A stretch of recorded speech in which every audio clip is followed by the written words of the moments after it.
Alright guys, and welcome back to more Bravely Default. We just defeated all 6 dragons in succession. We all did it in under, I believe, an hour and a half. 2 hours probably, because I did take a couple of breaks in between, so it could have been lower, but yeah, we did it. We beat all 6 today. I mean, once you understand how great stillness is, I even said it when I looked at the class the first time. I was like, you know, if you can predict a boss's attacks, this class is really just broke. Like either Enigma or Stillness breaks the game like really good. I wouldn't even say it breaks the game, but it helps you out with a lot of good strategies. It's just really good to have Spirit Master. Spirit Master is just, to me, a must-have for the end of the game. So this is the last quest apparently of the game, and one of the last major quests of the game. I think there's like 2 more classes we're missing. After this class, we get 2 more classes. So, without further ado, let's go ahead and enter the Vampire Castle and insert the stones.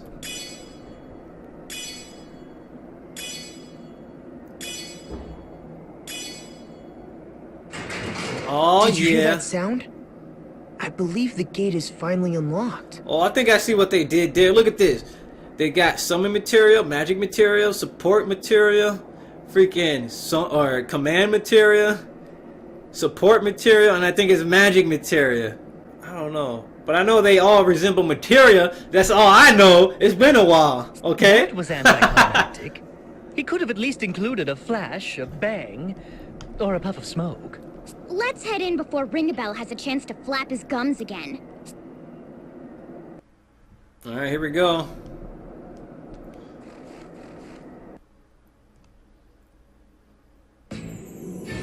Oh, snap. It's freezing in here. Even colder than it is outside. Look at all those paintings. Did we just stumble into an art gallery? They all have a sort of forlorn look to them. This is a cryogenic castle. Everyone, anything that's ever entered has froze and is still alive. Yes.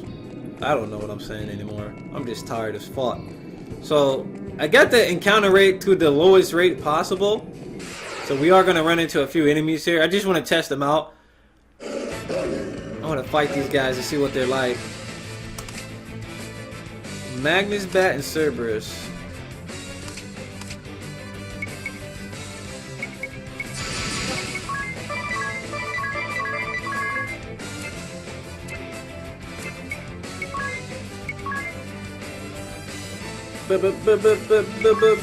Fire gun on all. G-Dog, you can't really do anything. Oh yeah, you can't really do anything either. Yeah, I still got everybody set up to like boss mode tactics. Everybody's set to what? What the fuck? What the fuck was that bullshit about? Y'all seen that nonsense? Like, pay back my ass.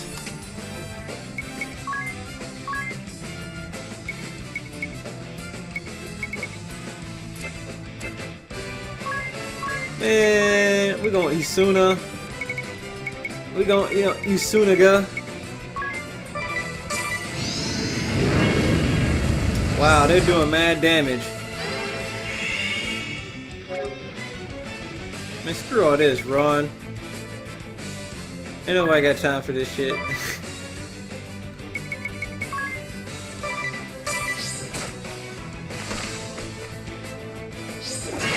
at this. Angelic Ward still can't get away from that ass whooping.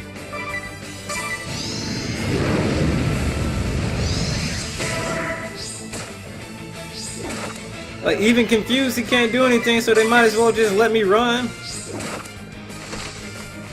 Oh my god.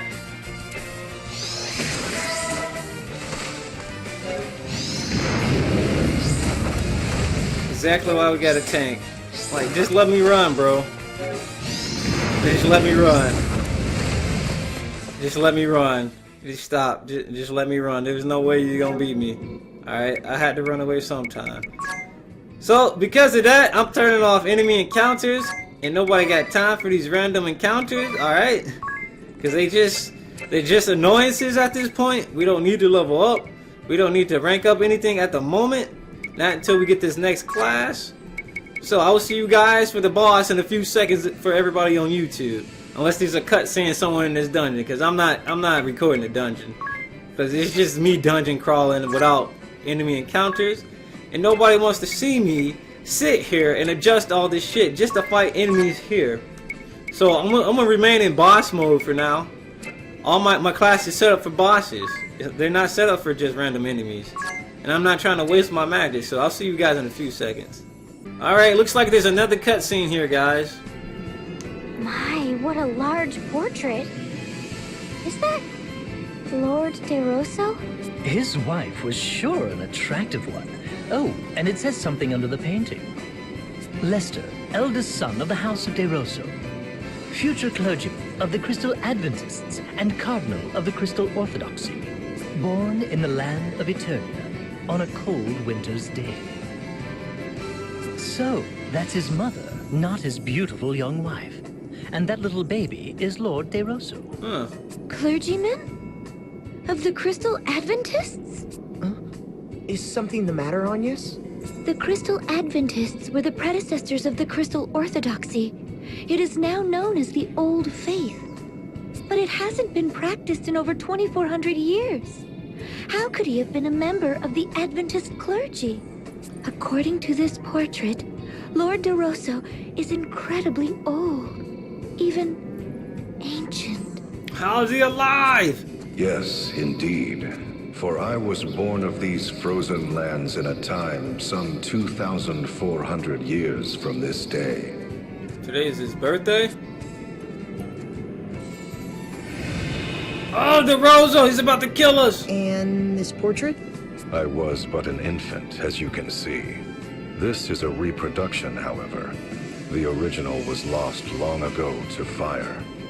And what of the part that reads, clergyman of the Crystal Adventists and cardinal of the Crystal Orthodoxy? Yes. As Wind Vestal, you would be expected to take interest in such matters. But ere I delve into the matter of the Old Faith and the Orthodoxy, allow me to tell of the founding of this land. As you may well know, this land had long been ruled by the Crystal Orthodoxy. However, 15 years passed, the Templar rose up and occupied their lands. Thus was the Duchy of Eternia born. Or so I expect you have been taught. However, the Templar did not found a new state. In truth, he restored an ancient dynasty. Duck Dynasty. He did? Long before the Crystal Orthodoxy ruled this land, it was known as the Kingdom of Eternia. In a time 2,400 years past, Eternia was a bountiful land blessed with 4 distinct seasons. The highlands were not as lofty as they are today. People and ideas flowed freely from other lands. The kings of Eternia were protectors of the Earth Crystal and the Crystal Adventists, ruling in peace for generations.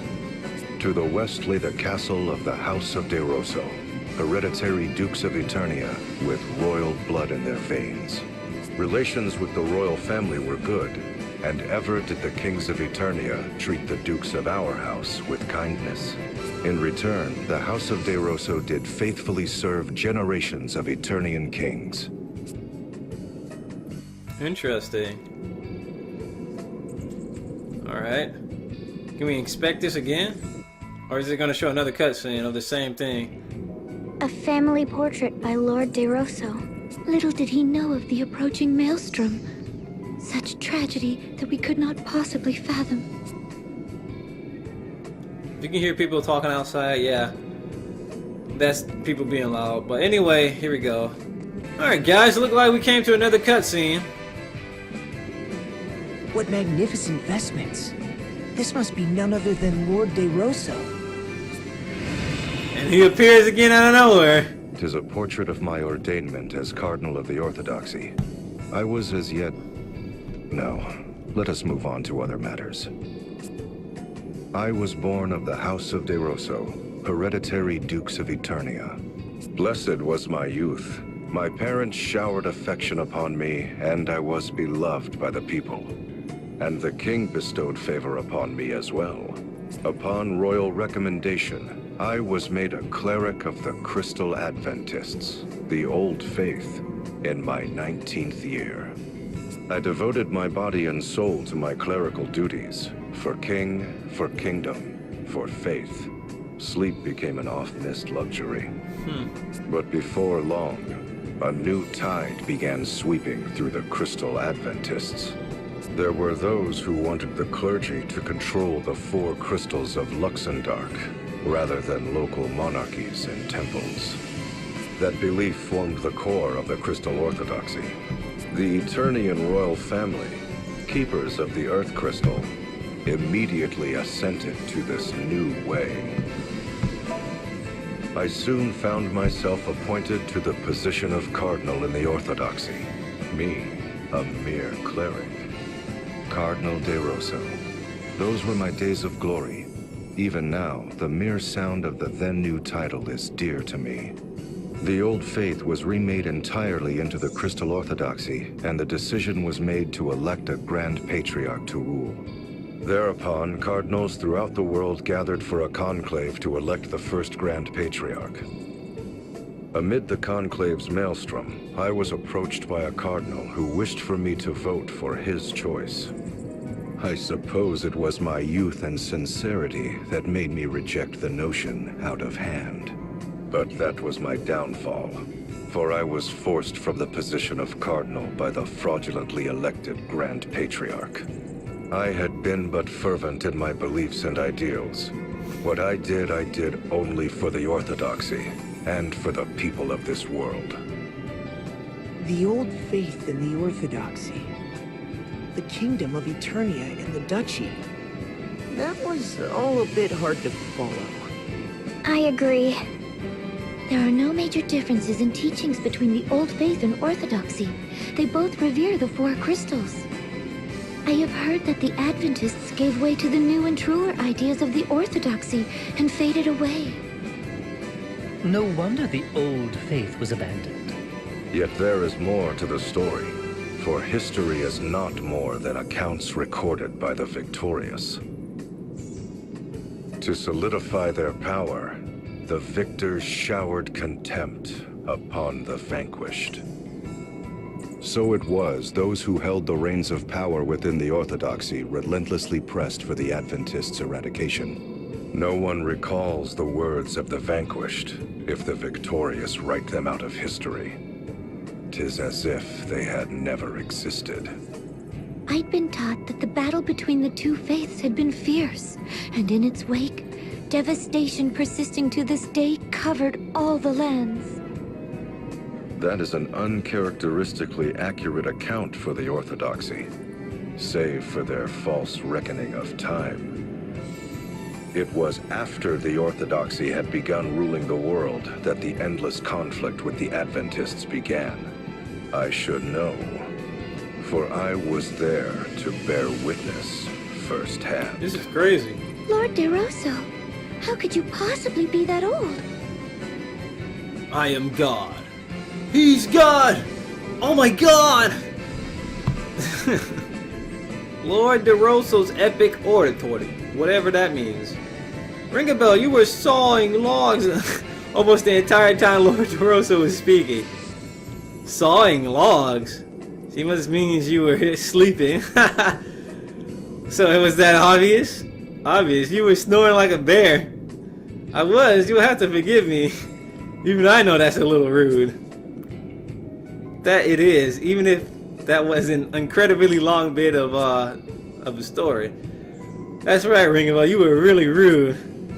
I mean, your snoring even woke me up. What, you mean you were sleeping too, Adele? Damn. Lord De Rosso's ordainment portrait. From the Old Faith to the Orthodoxy. Lord de Rosso's fate was sealed upon his ordainment.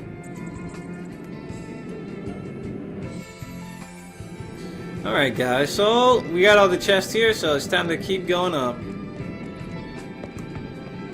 Alright, another cutscene, guys. We are on floor 3. This one shows a castle in flames. A castle in flames? Large Oh army no! surrounds it. It looks as if it could fall at any moment. That's really Is bad. this not this very castle? See, this is the western corridor right here. There's another castle burning in the distance. It's near where Eternian's central command is today. I wonder what happened. So then, that's the Orthodoxy's head temple in flames? Here come the Del Rosso. The distant castle in flames belonged to the King of Eternia, and the castle in the fore. 'Tis the abode of my family, the House of De Rosso. But why? Why would such a terrible thing? The kingdom of Eternia was suddenly beset by a great host from another land. We would later come to know that it was a four-state coalition sent by order of the Crystal Orthodoxy. They had been told the King of Eternia sought a return to Adventism and was arming for war against the Orthodoxy. The Grand Patriarchy used this fiction to order a great muster of forces from across the lands. Alas, I failed to heed the many warning signs. I rejected the scheming Cardinal's choice for Grand Patriarch. But he succeeded in luring votes from other factions, and his became the ruling faction of the Grand Patriarchy. It was they who wished to establish Crystal Orthodoxy as the uncontested world religion. Under their orders, the castle of the Eternian King was besieged. It fell in mere weeks. Before long, the great host was at the gates of our castle, and my father lay brutally murdered. The water supply was poisoned, and the Orthodoxy's forces drew an ironclad ring around the castle. By then, the castle sheltered not but the elderly, the young, the wounded. There was no hope of resistance. I was forced to sue for peace, even offering my own mother as hostage per their demands. Wow, Yet that failed to break the siege. that's crazy. The commoners who had placed their faith in my family and me slowly starved to death. Damn. It was then that a letter arrived from a man. That man was the Cardinal, who had sought to influence my vote. The Fiend was now the officer in charge of the attack. He wrote that he would not accept my surrender. Such was the hatred he bore for me. Such hatred that he was willing to let countless innocents die. My mother had been murdered. Our castle was consumed in flames. That is the painting you see here. How could the Orthodoxy do such a thing? This all reminds me of what happened during the Great Plague. Indeed. Perhaps the Templar and I are not so very different. To be betrayed by what you believe in. To have your family and those you protect murdered. Though we do not see eye to eye, perhaps it is a shared sorrow that binds us. Damn, Lord DeRosso knows what's up. Man, we know his struggle now. We know his struggle. Lord de Rosso's castle siege painting. Such a tragic tale. Look! Such fierce flames. Though I wish not to remember that day, it is indelibly etched upon my mind. How did you survive? The Orthodoxy lay siege yet would accept no surrender. My mother, father, relatives, and my people lay dead. It was then I set our castle ablaze. But as the flames began to lick my body, something slipped into me. The flames licked them. Ugh. Betrayed by the precepts I believed in, was I not bitter? Robbed of my beloved homeland, my dearest of kin, my people, slain. Amid such despair, was I content to simply welcome death? Nay, I heard a voice. Accept me, and I shall grant life everlasting. Though it shall be filled with grief, thou shalt have all eternity to wreak vengeance upon thine enemies. Did I forge a dark pact with some fiendish entity that day?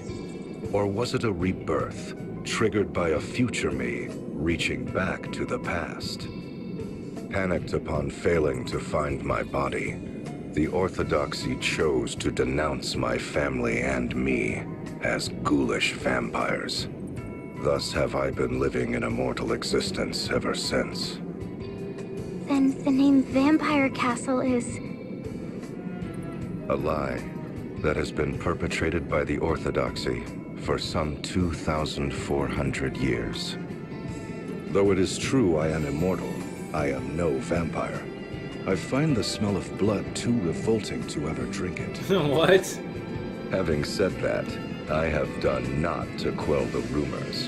In truth, I endeavored to embellish them. My ability to transform myself into a bat and grow these fangs are the fruits of many years. Long, long years of effort.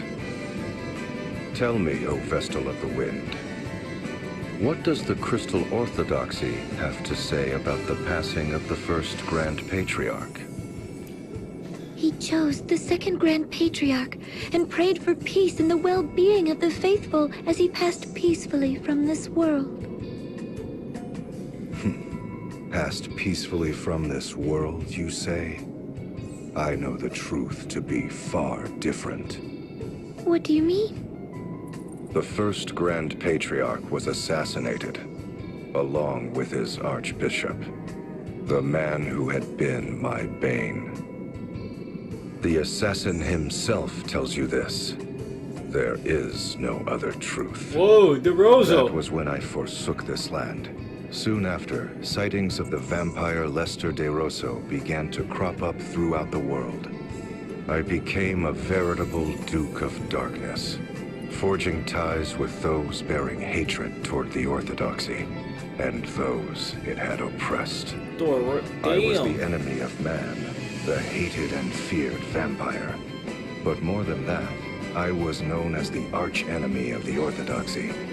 And after some 500 years, a fateful encounter with one whom you all know well. No. Let us leave the matter for another time. Damn, this old-ass dude, he was taking out people left and right. He was assassinating mother lovers. He wasn't playing no game. De Rosso plays no games. Depicting Lord De Rosso's immortality. He was granted everlasting life. He can't ever die.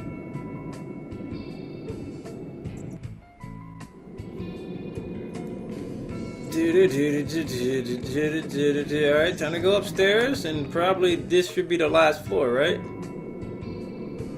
This is not the last floor. We got more floors to go. Alright, this isn't bad. Interesting story with De Rosso, I have to say. About the Orthodoxy and his past, basically. Very interesting. No sarcasm is seeping out of me, I swear to goodness. This isn't sarcasm. I'm very interested in this. Lamia's Tierra. Alright, looks like we made it to another floor. We're about to view another cutscene. Here we go. A battlefield landscape? It represents the long and hard-fought war between the Orthodoxy and we denizens of darkness. For 500 years, my thirst for vengeance remained unsated.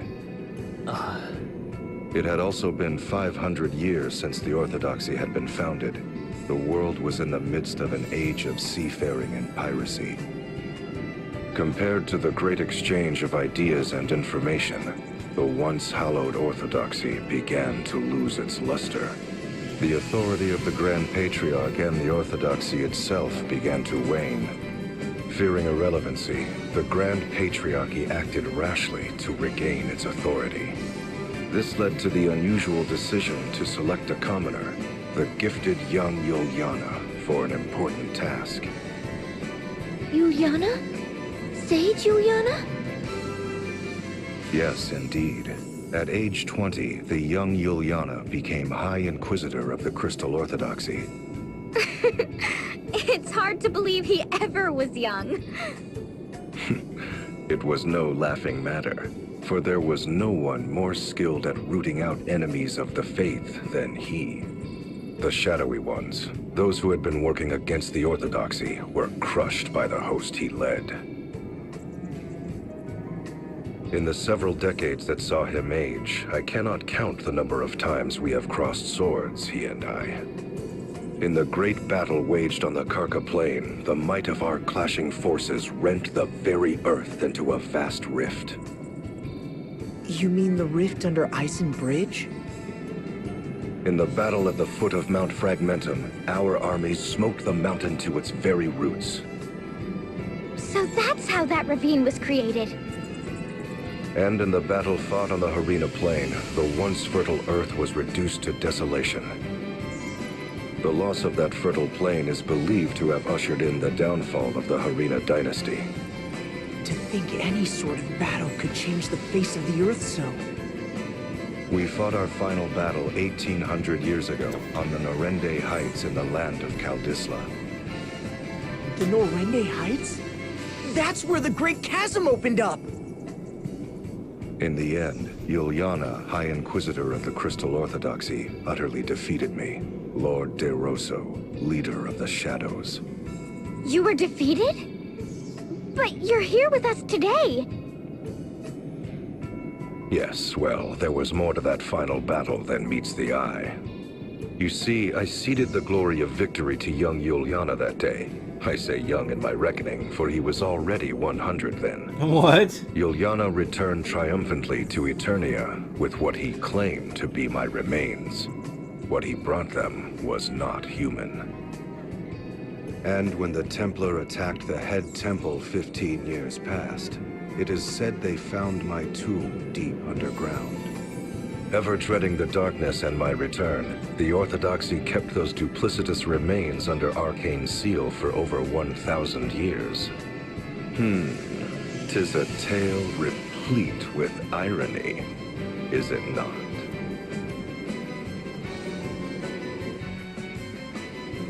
Damn, De Rosso, man. This dude has so much to do with the background of this game. It's retarded. Literally, this man is the background. He is the he's the background of this game. Real talk though.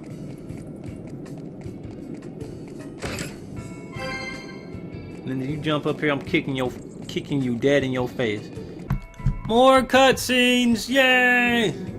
That is Sage Juliana. Yes, indeed. No one would mistake such a man for young now. Having put down the blood-sucking Lord De Rosso, bane of the Crystal Orthodoxy, he became the first ever commoner to become an archbishop. Perhaps it was a small honor they threw his way, for he was already 101 years old and would not long count among the living.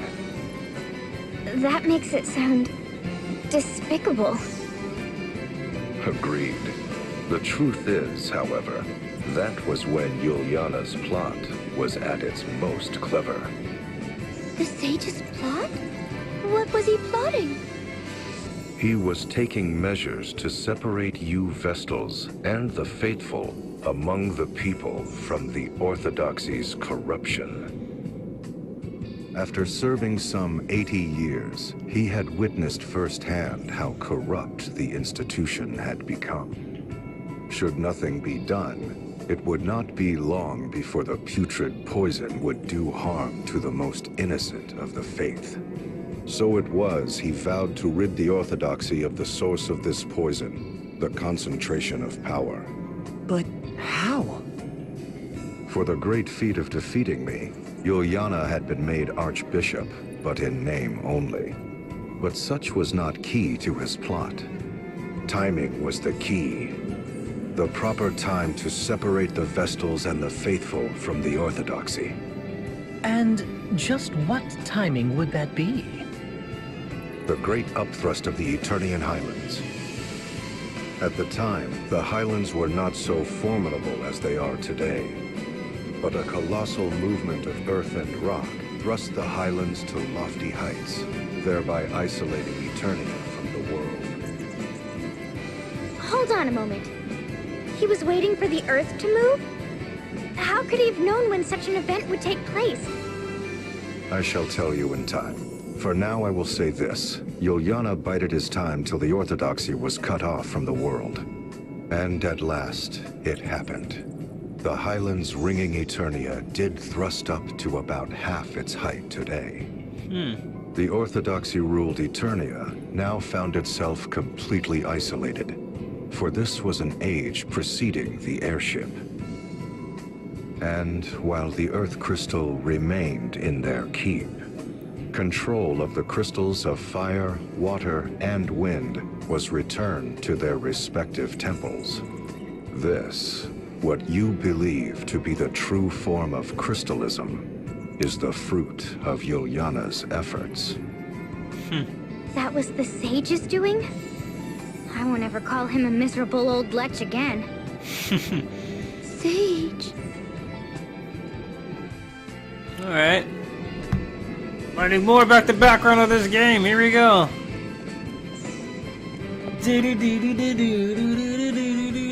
I love how they put all this content into one 3DS game. Like, that's ridiculous how much it is in this game. Like, I put in like how many hours in this game and we're not even halfway done? Oh, there's a chest over here and there's a save point. Lilith's Rod. There's one more.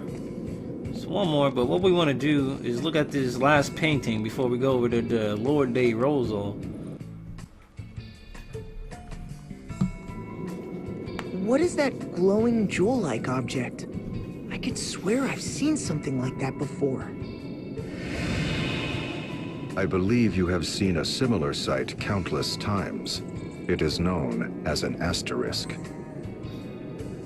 An asterisk? As in those objects we possess?